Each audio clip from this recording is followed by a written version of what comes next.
We are honored to have with us today Ms. Supriti, the Vice Chairperson of SPIC MACAY. None of us really require an introduction to SPIC MACAY, as we know it is a non-political, nationwide voluntary movement that organizes programs of classical music and dance, folk arts, crafts, yoga, classical cinema screenings, heritage walks, etc. inside school and college campuses throughout the world to make students more aware about Indian and world heritage. This initiative makes education more holistic and meaningful as it highlights all that is abstract, subtle, inspiring, and mystical in the world, teaching one to look within oneself. After finishing her MA in Economics from Bangalore University, Ms. Supriti went on to teach economics as a lecturer in MES College of Arts, Commerce and Science. She was also the manager of the Akshara Trust, a trust raising funds, creating and liaising with corporate partners, school managements for a program to encourage the girl child to go back to school. In April 2011, she became the National Vice Chairperson of SPIC MACAY. SPIC MACAY is a big part of our college, and ma'am, we will be honored if you could come and address us. Professor Sadagopan, Mr. Dinesh, Dr. Rajeshwari, Mrs. Sadagopan, Ms. Kumud Srinivasan, faculty, and my dear students, I want to first start by thanking Professor Kiran Seth, who is the founder of SPIC MACAY, who was first invited here to speak, for assigning this task to me. And I want to thank Professor Sadagopan for his graciousness in accepting me to be here today. I want to begin by asking all of you a question.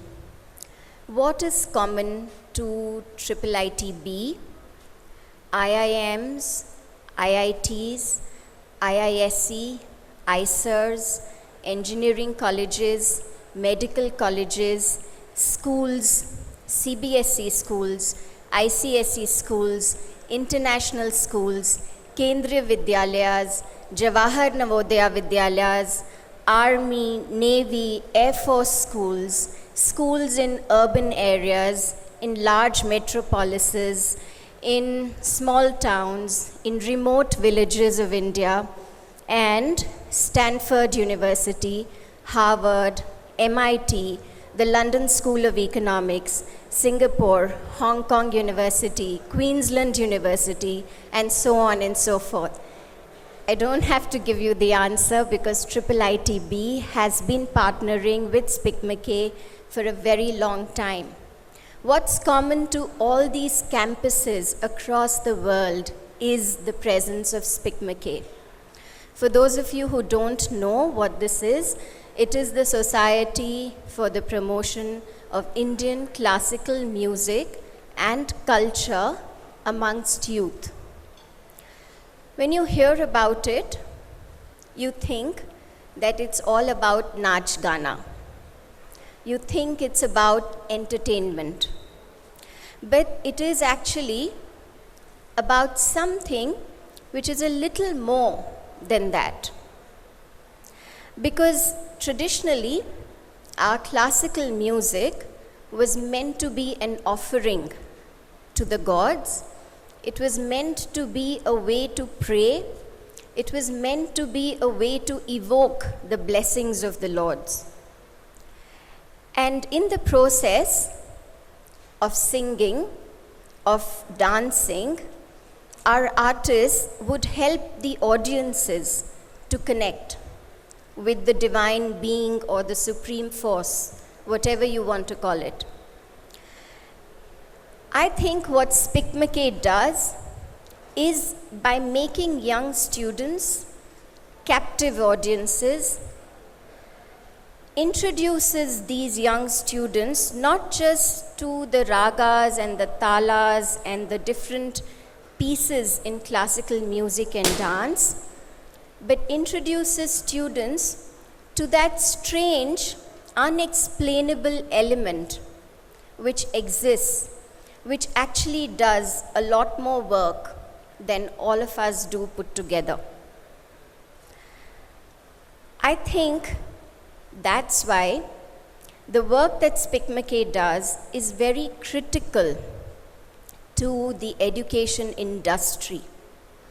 So I want to sort of take the guts to repair what Professor Sadagopan said in the beginning, that I'm calling somebody who's from outside academics. But SPIC MACAY is very much a part of academics, because what you learn in your theories and formulae helps to develop just one side of the brain.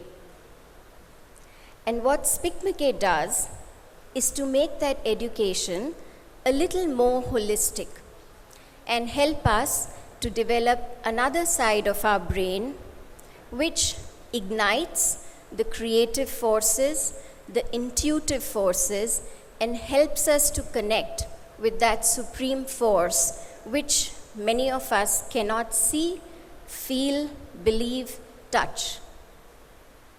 But it is a part of our reality.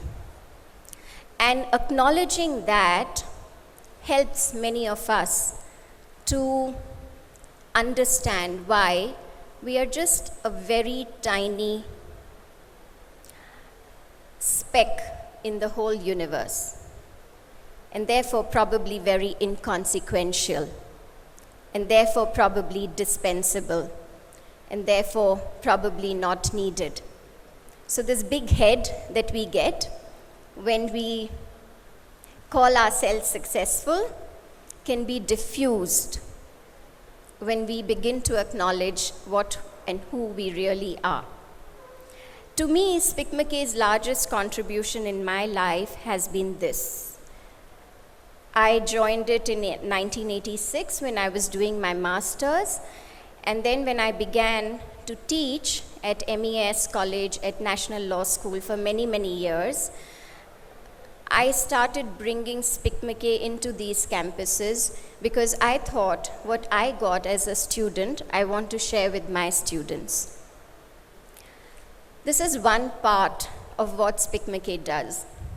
The other part, which I think is remarkable about SPIC MACAY, is the fact that it's a movement which in 1 year organized more than 7,500 programs across the country and the world, in more than 3,000 institutions, taking the support of more than 600 artists, impacting more than 3 million students, spread across more than 800 towns in India, 50 towns abroad.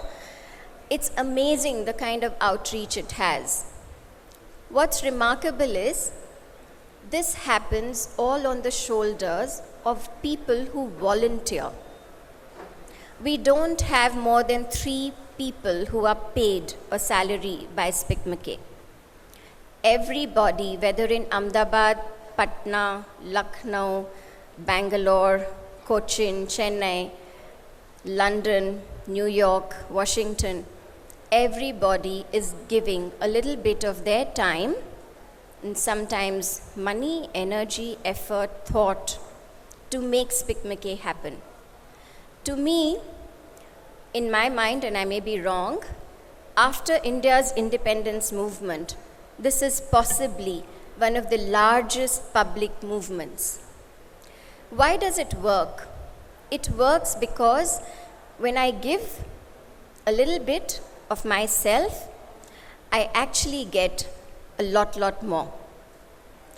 And I don't give because I want to get, but giving becomes an addiction in SPIC MACAY. Once you've been a SPIC MACAYite, you love being that all your life. And we ride on the shoulders of very aware educators like Professor Sadagopan, because when we go to institutions and ask them to introduce this module, we are very often faced with closed doors even today. When we go to donors and potential sponsors, they say, but it's more important to build toilets, it's more important to do eye care programs and camps, which is important, no doubt. But, like Dr. Seth says, it's not just about curing blindness, but also about curing inner blindness. And that can happen with SPIC MACAY's presence in education campuses. So I don't want to take too much time because we want to see what you have prepared, but I do want to invite each one of you sitting here, faculty members, students, and everybody else, contribute in whatever way you can to something from which you think you will get nothing. It's not just SPIC MACAY, anything from which you think you will get nothing. And my promise is that you will get much more than you get out of your paid job, than you get out of the classroom that you are in. So I want to invite all of you to do that. And I was very touched by what Mr. Dinesh said about dreaming. We dream really big in SPIC MACAY. When we start, we dream really big. Our vision today is that we reach every child, have every child experience the mysticism and inspiration embodied in Indian and world heritage. We want to be able to reach the child who doesn't even go to school. We want to be able to reach the child in some remote rural Rajasthan village, and the child who is in an international school who actually laughs sometimes when they hear Saregamapa. I think that we have inherited an education system from the British, which has taught us a lot of good things. Today, Indians speak better English than most other nationals, and so we roar in business. But if we want to Indianize and root our education in our own culture, we have to teach our children ABC, 1, 2, 3, E, and Sarega, because that is what will help us to really understand a lot about what being Indian is really about. So with that, I just want to stop here and say thank you to everybody for such a patient listening. Thank you very much.